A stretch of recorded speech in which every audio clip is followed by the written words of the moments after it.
Ibrani 8. Imam besar perjanjian baru. Inti segala yang kita bicarakan itu ialah kita mempunyai imam besar yang demikian, yang duduk di sebelah kanan tahta yang maha besar di sorga, dan yang melayani ibadah di tempat kudus, yaitu di dalam kemah sejati yang didirikan oleh Tuhan dan bukan oleh manusia.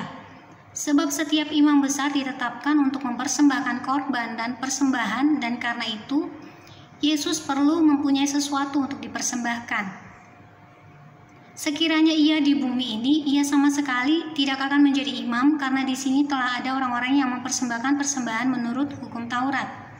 Pelayanan mereka adalah gambaran dan bayangan dari apa yang ada di sorga, sama seperti yang diberitahukan kepada Musa ketika ia hendak mendirikan kemah.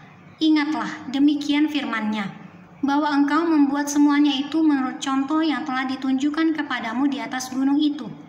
Tetapi sekarang ia telah menjadi suatu pelayanan yang jauh lebih agung, karena ia menjadi pengantara dari perjanjian yang lebih mulia, yang didasarkan atas janji yang lebih tinggi. Sebab sekiranya perjanjian yang pertama itu tidak bercacat, tidak akan dicari lagi tempat untuk yang kedua.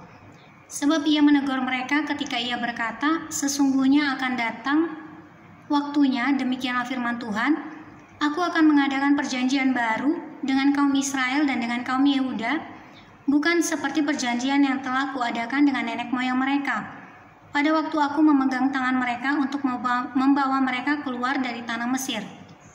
Sebab mereka tidak setia kepada perjanjianku, dan aku menolak mereka, demikian firman Tuhan.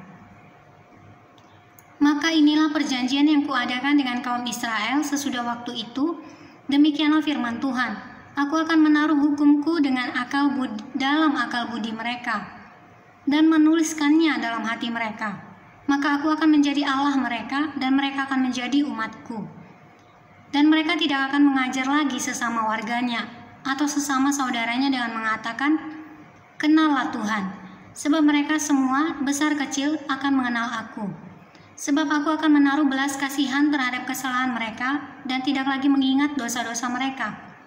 Oleh karena ia berkata-kata tentang perjanjian yang baru, ia menyatakan yang pertama sebagai perjanjian yang telah menjadi tua.